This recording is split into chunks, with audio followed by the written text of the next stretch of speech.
الحاجه اللي شفت بانه هو راه خارج من المحل بليسونس على مسافه شحال عاد كب على راسو، يعني ما حاضرين، يعني بامكانهم يحيدوا لي ليسونس، بامكانهم جوج بامكانه.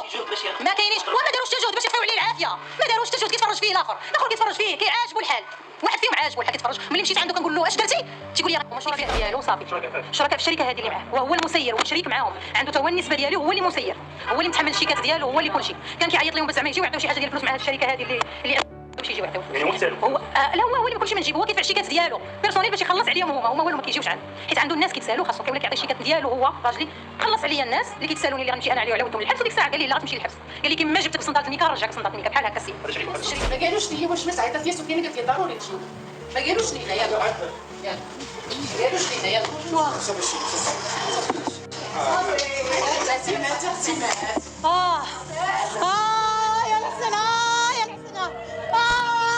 السلام عليكم ورحمة الله تعالى وبركاته. مشاهدينا الكرام، متتبعي قضية الشخص اللي قام بإضرام النار في الجسد ديالو وسط الشارع العام بمدينة طنجة لسبب وحيد، وهو أنه كانوا عنده خلافات مع الشركاء ديالو في إحدى الشركات اللي كانوا فيها شركاء كاملين.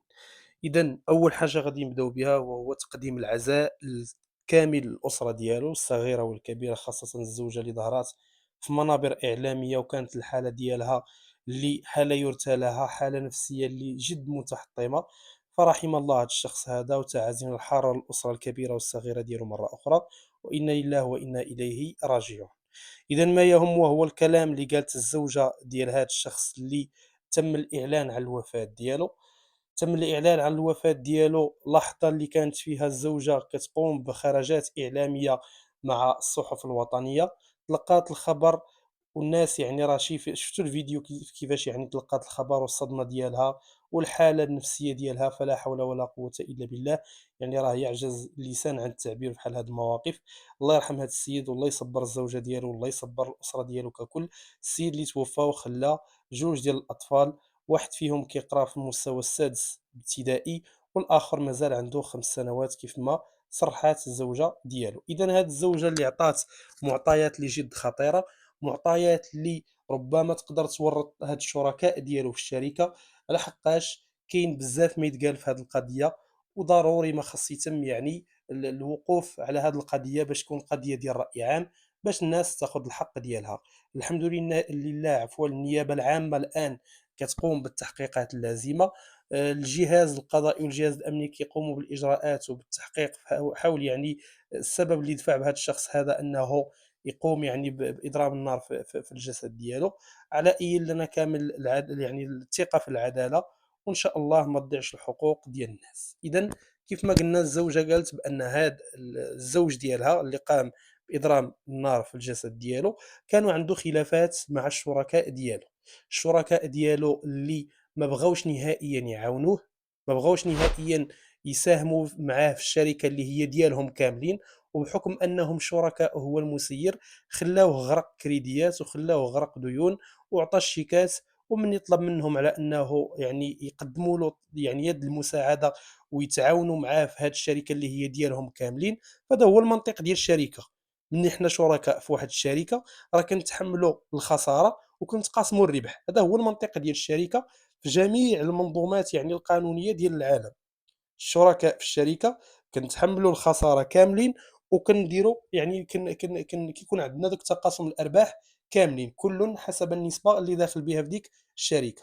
زيد على ذلك هذا الشخص اللي توفى هو اللي كان مسير ديال هذه الشركه، اللي هي ربما شركه ديال العقاقير وما الى ذلك، يعني الدروغري. فهذا الشخص هذا غرق كريديات، غرق ديون، طلب منهم انه يعني يساعدوه باش يعني يخلص هذوك الشيكات اللي عاطي الناس، ومن بعد يتحاسبوا معاه. هو لا بغاو يتحاسبوا معاه، لكن الزوجه قالت بانهم ما بغاوش، وواحد فيهم قال له دخل الحبس وما يعني ما تسوقش ليه. والاكثر من ذلك قالت بانه يعني قبل اضرام النار في الجسد ديالو كان مع الشركاء ديالو ودارت بيناتهم هضره، يعني ودار بيناتهم كلام اشنو فيه الله اعلم. الزوجه قالت براسها يعني ما عرفاش شنو دار بيناتهم، لكن يعني بعد ما كان كيهضر معاهم خرج وكب على راسو يعني واحد الماده قابله للاشتعال، وهما كيتفرجوا فيه وما قدروش على انهم يحيدوا له هذيك الماده ويحيدوا له يعني البريكه من اليد ديالو، لحقاش بعدها شعل العافيه في راسو. الزوجه قالت بان واحد فيهم كان عاجبه الحال وكان كيشوف فيه وما بغاش يعاونوا نهائيا. فهنا كنكونوا امام يعني واش حنا امام جريمه ديال انه هاد الاشخاص ما بغاوش يقدموا يد المساعده لواحد الشخص في حاله خطر. هاد الشخص هذا بحالة خطر ما بغاوش يقدموا له يد المساعدة، علاش؟ هنا كيتطرح علامة استفهام كبيرة، وهنا يعني راه القضاء والأمن هما اللي متخصصين في هاد الشيء، هما اللي غادي يعرفوا مدى التورط ديال هاد الأشخاص في هاد يعني الحديث من عدم التورط ديالهم. إذًا الزوجة اللي يعني متأثرة بزاف بهاد الواقعة، كيف لو أن الأطفال ديالو ولا واحد الابن ديالو شاف الواقعة، شاف باه شاعلة فيه العافية. تخيلوا معايا هاد المنظر هذا، كيفاش غادي يكبر هاد الدري هذا، كيفاش غادي يكمّل حياته بشكل عادي، واش ما غيكبروش فيه عقد نفسية، واش ما غيترباوش فيه عقد نفسية. فهاد الشيء حشومة وغير منطقي وغير مقبول نهائيًا. إلا كانوا هاد الأشخاص متورطين في هاد القضية فخاص ضروري من العقاب يعني ديالهم. فلا حول ولا قوة إلا بالله. الزوجة كذلك قالت بأن وجهت واحد النداء للناس اللي نشروا الفيديو. الناس اللي نشروا الفيديو قالت بأنهم طلبات منهم أنهم يمسحوا داك الفيديو، لحقاش الأبناء ديالو والعائلة غتبقى تشوف في داك الفيديو. ما خصهمش نهائيًا يتذكروه بهاد الواقعة هادي، ما خصش يبقى هاد الفيديو يطلع للأبناء ديالو، الأبناء ديالو اللي متأثرين. الزوجة قالت بأن الابن ديالها خبراتو بالواقعة، تصدم ما قدر يقول لها والو، قال لها غير ديني للمدرسة. هنا كنشوفوا يعني الحجم ديال المعاناة ديال هاد الأسرة. هاد الأسرة خاص يدخلوا جمعيات، خاص يعني يدخلوا ال كيف ما نقولوا أشخاص اللي عندهم واحد اللي يقدروا أنهم يديو هاد الناس، يقدموا لهم يد المساعدة ويديوهم يحيلوهم على يعني الجلسات متخصصة في المجال النفسي باش أنهم يتجاوزوا هاد المحنة ديالهم، وباش أن هاد الأطفال الصغار ما ترباش فيهم هاد العقدة، وباش أنهم يحاولوا يكملوا الحياة ديالهم بشكل عادي، بالرغم أنهم فقدوا المُعيل ديال الأسرة وفقدوا الأب وفقدوا الزوج وفقدوا ربما الأخ وما إلى ذلك. فهاد الشخص هذا راه ما عندوش فقط زوجة وأبناء، وإنما عنده عائلة يعني كبيرة وصغيرة، فكلهم ترزاو فيه. لذلك خاص يعني المواكبة خاصة لهاد الأشخاص هادو وهاد الناس هادو، الأسرة ديال هاد الشخص اللي شاعل العافية في راسو. وخاص يعني فتح تحقيق من أجل يعني التحرك من قبل السلطات باش أنهم يحقوا في الأقوال ديال هاد السيدة اللي كتوجه أصابع الاتهام للشركاء ديالو بأنهم ما بغاوش نهائيًا يعاونوه. والأخطر من ذلك كانوا كيهدّوه باش أنه غادي يدخلوه هما للحبس.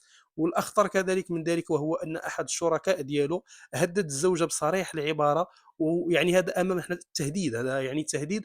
فراه التهديد بحد ذاته راه يُعاقب عليه بموجب القانون الجنائي المغربي. هذا الشخص هدّدها باش أنه غادي يدخّلها للحبس، وهو قال بأنه عنده نفوذ وعنده. فراه المغاربة كيعرفوا حاجة واحدة وهي القانون، ولا شيء سوى تطبيق للقانون. ما كنعرفوش يعني شي حد راه عنده والّا ما عندوش. فالقانون هو اللي كاين، الأحكام والقوانين صادرة باسم جلالة الملك نصره الله.